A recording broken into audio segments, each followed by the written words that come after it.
Bonjour à tous. Oh la vache, j'ai du mal à me débarrasser de ma voix du matin. Bonjour à tous.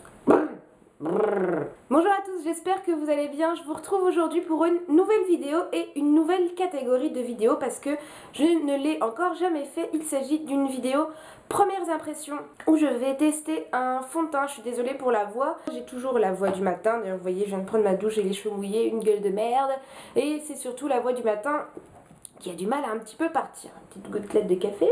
Donc aujourd'hui, le fond de teint que je vais tester, c'est un fond de teint de chez L'Oréal que j'avais eu ma précédente animation L'Oréal. Et il s'agit du tout dernier fond de teint, c'est l'infaillible 24 heures mat, donc fond de teint matifiant longue tenue. Et moi j'avais eu dans mon kit d'animation, j'avais eu J'avais eu la teinte numéro 20, c'est la teinte sable. Je l'ai testé un petit peu sur mon cou pour voir si la couleur correspondait bien et elle correspond bien, donc il n'y a pas de souci. Au niveau de la texture, on nous dit que c'est une texture fluide et une couvrance totale avec un effet mat anti-brillance. Ce que L'Oréal nous dit exactement sur ce fond de teint pour voir au niveau des promesses, etc. Alors donc là il est 11h20 et je vais commencer l'application. Donc ce que je vais faire, c'est que déjà je devais vous dire ce qu'il disait exactement sur le fond de teint. Attendez. Grouille-toi, grouille, ils ont pas que ça à faire, hein, ils attendent, hein. Grouille-toi. L'Oréal Paris repousse les limites de la longue tenue avec Infaillible. La franchise zéro compromis, zéro retouche et zéro brillance. Des formules pensées pour garantir un teint parfait tout en procurant un confort ultime. Un teint comme fraîchement maquillé toute la journée. Infaillible, c'est aussi une routine pour les peaux normales à sèche et une routine matitée pour les peaux mixtes à grasses.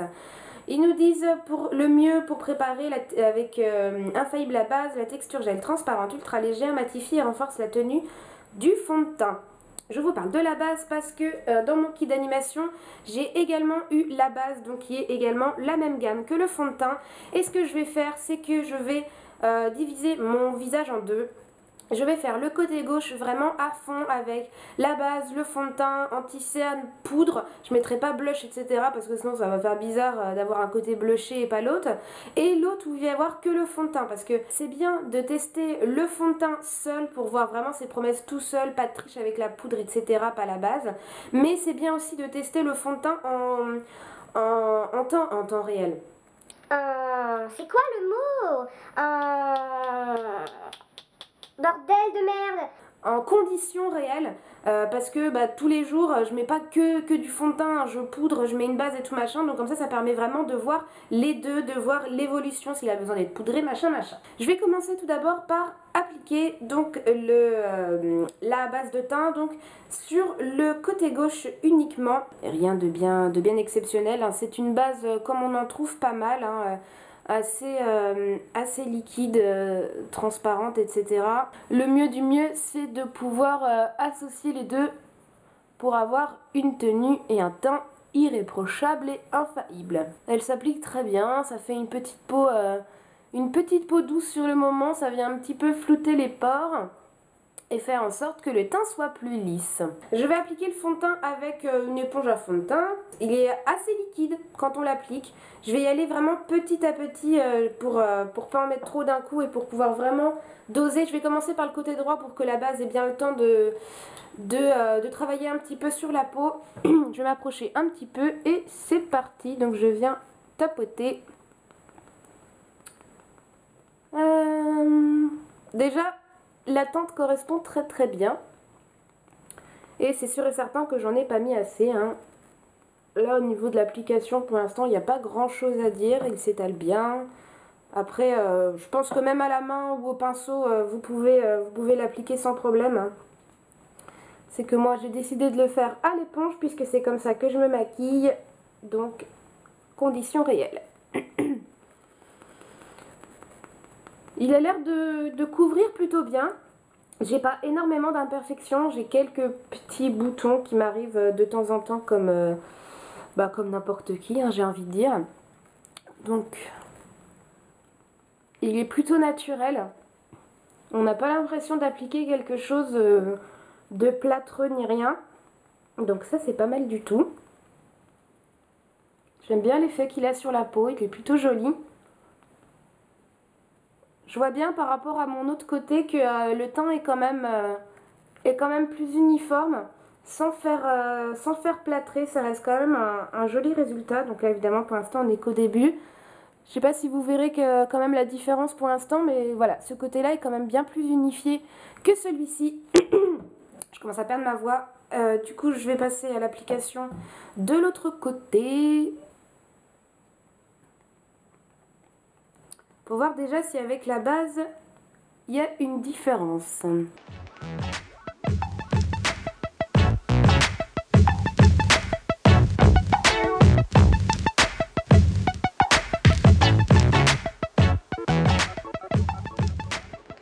Petit peu dans l'ovale du visage aussi pour éviter une trop grande démarcation, même si la teinte correspond à ma carnation, c'est toujours bien de venir remettre un petit peu au niveau de l'ovale du visage. Bon sang, j'ai un chat dans la gorge. Donc je pense que là on est pas trop mal. J'en ai mis bien partout comme il faut. Là on est pas mal du tout. Donc voici le résultat tout de suite après l'application.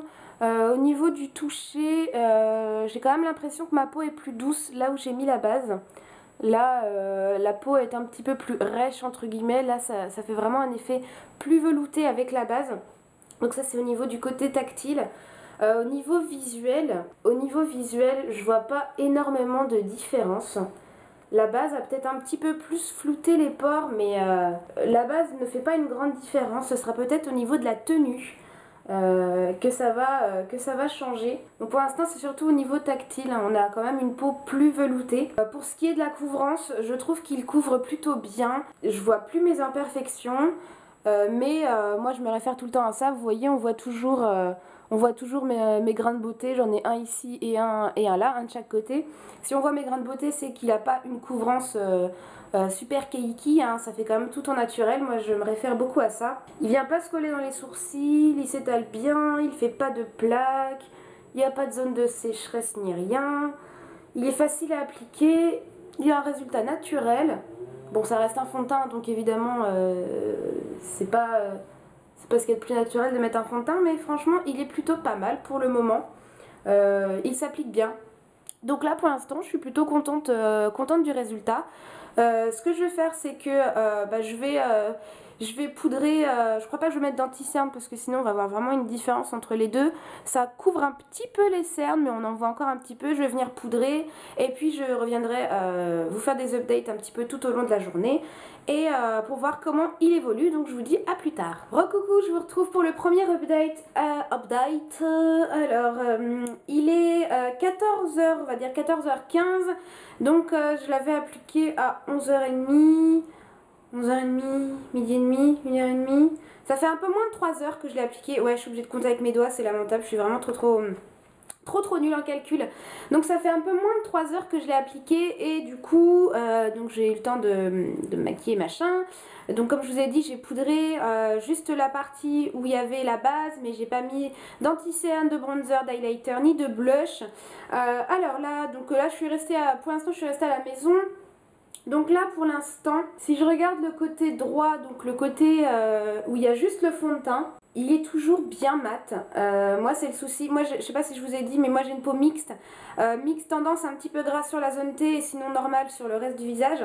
Et du coup mes fonds de teint dans la journée ont tendance à briller en fait. Enfin ma peau a tendance à briller, un petit peu luire.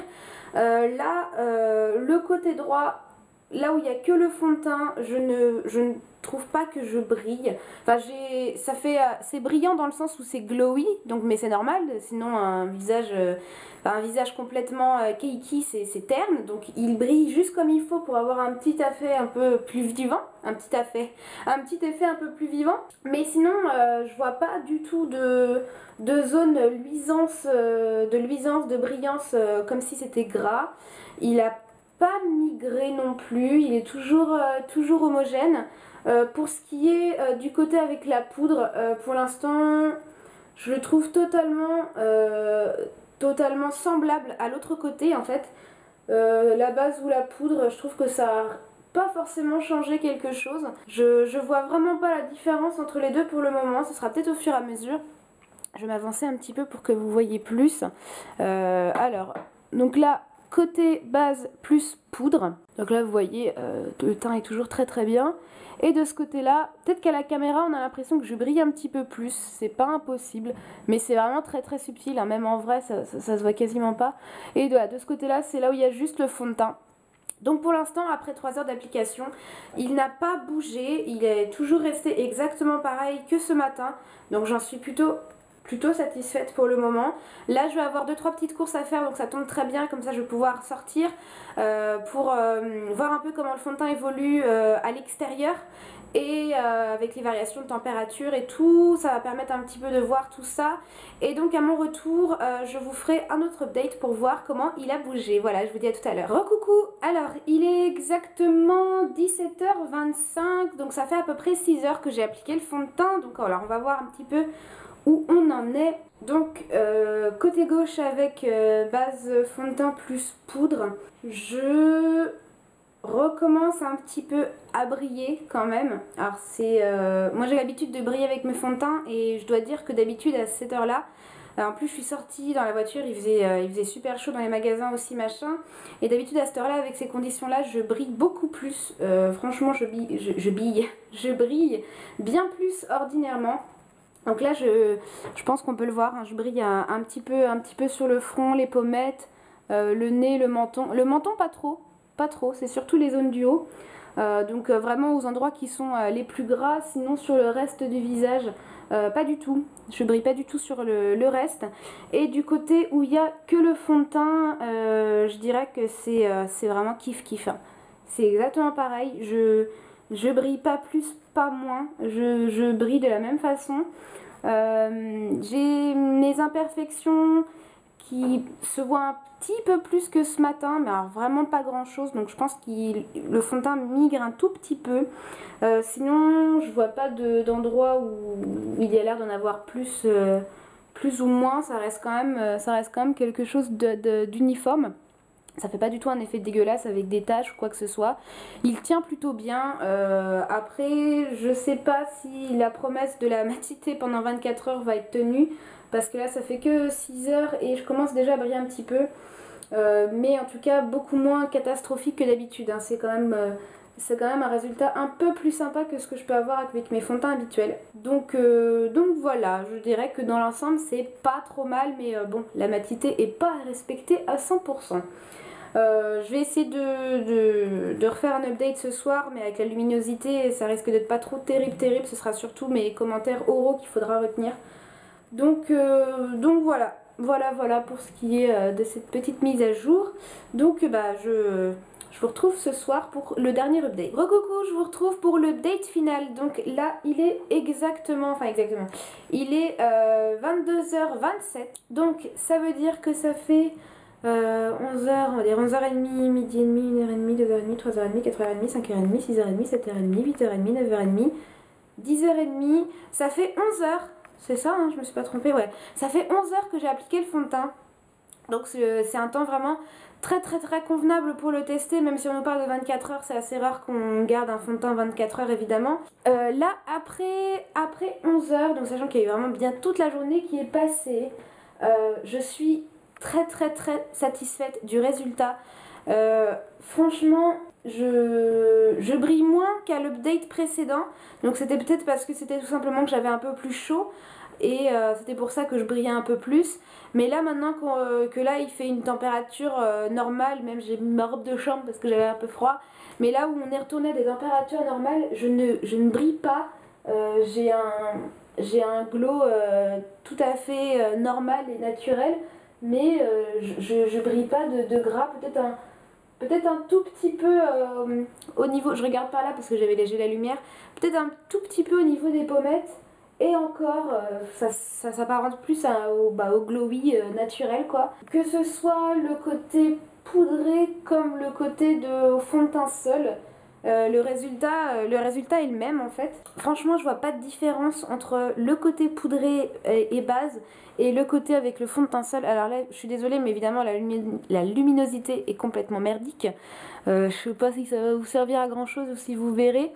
Au niveau de la brillance et au niveau de la différence il n'y a vraiment pas grand chose. Par contre c'est vrai que mes petites peut-être que vous verrez, mes petites imperfections, mes petites rougeurs sont un petit peu plus ressorties là, elles sont plus trop camouflées. Elles sont pas super apparentes, mais elles sont plus trop camouflées non plus. Donc ça commence un petit peu à ressortir. J'ai le ok, mais rien de bien dramatique. Donc voilà comment il a évolué au bout de 10 heures. Donc les notes finales. Alors en ce qui concerne le packaging, je lui ai mis une note de 6. 6 c'est pas terrible parce que le packaging est pas non plus super joli. Là derrière on se retrouve avec un flot d'informations. C'est juste un tube en plastique qui est pas forcément très joli ni très attirant quand on le voit comme ça. Ça fait pas très attractif. C'est un embout comme ça, donc en fait c'est pas un flacon pompe où on peut vraiment doser. Là il faut vraiment doser soi-même, mais à côté de ça il est léger, il peut s'emmener partout, il risque pas de casser, il est pratique. Donc voilà, j'ai mis une note de 6 parce qu'il est pas exceptionnel, mais il est pas merdique non plus. J'ai perdu mon papier. Pour ce qui est de l'application, je lui ai mis une note de 9 parce qu'il s'applique super bien. Moi j'ai testé que à l'éponge et voilà, j'ai mis un petit peu sur l'éponge et je tapote et il s'applique très bien. Il fait pas de grosses démarcations, aucun problème avec l'application. J'aurais même pu lui mettre 10 mais je trouve qu'il en faut quand même beaucoup pour pouvoir faire tout le visage. Donc l'un dans l'autre, voilà pourquoi j'ai mis 9. Au niveau de la couvrance, je lui ai mis un 8 parce qu'on nous promet une couvrance vraiment totale. Et moi ça va parce que j'ai pas d'imperfections, mais je pense que les personnes qui ont beaucoup de boutons et beaucoup d'imperfections, à mon avis ça doit pas tout camoufler. Donc si vous n'avez pas beaucoup d'imperfections, il va très bien vous convenir. Mais on voit encore un petit peu les petites zones d'imperfection très légèrement, mais à part ça il a quand même une très bonne couvrance, on a un teint bien unifié, ça corrige vraiment les imperfections les plus légères. Donc voilà pourquoi je l'ai mis 8. Au niveau du rendu, je l'ai mis 9 parce que moi qui ai l'habitude de briller avec mes fonds de teint, je suis très contente. Il a un très joli rendu qui fait vraiment naturel, on le sent pas sur la peau, on n'a vraiment pas l'impression d'avoir un fond de teint. Il fait pas de plaques, il fait pas cakey, donc vraiment le rendu est très joli, donc je l'ai mis 9. Pour la tenue slash la promesse, là je lui ai mis un 8. Tout simplement parce que moi ça va, j'ai qu'une peau mixte, mais je pense qu'une peau grasse ça va tendance à un petit peu plus briller. Donc là les promesses d'une matité totale ne seront pas tenues. Et voilà, j'ai brillé un tout petit peu dans les moments où il fait chaud, mais ça c'est un petit peu normal. Mais à côté de ça, j'ai la peau qui reluit beaucoup moins qu'avec plein d'autres fonds de teint que j'ai pu tester. C'est le premier fond de teint qui ne me fait pas briller. Et ça c'est vraiment un super bon point, donc vraiment voilà pourquoi je l'ai mis 8. Sachez qu'il existe 7 teintes, donc cette teinte c'est pas mal, mais si vous avez une peau très foncée, il n'est pas disponible en peau très foncée, donc ça c'est dommage. Et pour le rapport qualité-prix, donc il est en moyenne à peu près une quinzaine d'euros. Rapport qualité-prix, je lui ai mis 8 sur 10. À chaque fois c'est sur 10, hein, je vous ai pas précisé, mais c'est toujours sur 10. 15 euros, c'est très abordable comme prix pour un fond de teint. Surtout qu'en plus il est de très bonne qualité, il n'est pas parfait, hein, c'est assez rare les fonds de teint qui sont parfaits, mais vraiment il n'a pas un prix exorbitant et il a une très bonne couvrance et il tient plutôt bien ses promesses en général. Il est très bon, moi j'en suis très satisfaite, donc voilà, je lui ai mis la note de 8 parce qu'il n'est pas non plus irréprochable et notamment c'est dommage qu'il manque des teintes pour les peaux très claires ou les peaux très foncées. Et donc ce qui lui fait une note globale de 8 sur 10. Donc c'est une très bonne note. 8 sur 10, ça reflète parfaitement ce que je pense de ce fond de teint. C'est-à-dire que dans la globalité, je l'aime beaucoup, je le recommanderais, je vous le recommande si vous avez une peau mixte. Peut-être pas si vous avez une peau grasse avec beaucoup d'imperfections. C'est pour ça que je l'ai mis que 8 parce que c'est selon mon ressenti. Mais je pense aussi à tous les autres types de peau. Je ne sais pas s'il marque les zones de sécheresse. Si jamais vous avez une peau sèche et que vous l'avez testé, n'hésitez pas à me le dire en commentaire. Même si vous avez une peau grasse, ça permettra d'avoir les avis des différents types de peau. En tout cas concernant le mien, moi il me convient parfaitement, il ne me fait pas briller, il matifie plutôt bien sur le moment, même si ça peut avoir tendance à briller. Donc j'en suis très satisfaite et honnêtement je vois pas la différence entre le côté base poudre et le côté sans poudre. Au niveau du toucher, le côté avec la base et la poudre est peut-être un poil plus doux. Si par exemple je devais sortir ce soir et le garder encore quelques heures, peut-être que je verrais aussi la différence, mais franchement je vois pas la différence. Donc si jamais vous avez un autre type de peau que vous avez testé avec la base, que vous voyez des différences, dites-le moi en commentaire, mais il peut largement tenir sans base et sans poudre. En tout cas sur mon type de peau ça convient très bien. Donc voilà, si jamais vous l'avez testé, surtout dites-le moi, ça m'intéresse de connaître les différents avis. Et puis je vais m'arrêter là, j'espère vraiment que la vidéo vous a plu, surtout allez checker la barre d'infos pour voir toutes les informations. Si vous aimez ce type de vidéo, n'hésitez pas à me demander quel autre type de produit vous voulez que je teste. Et d'ici la prochaine vidéo, je vous fais plein de gros bisous. Ciao ciao!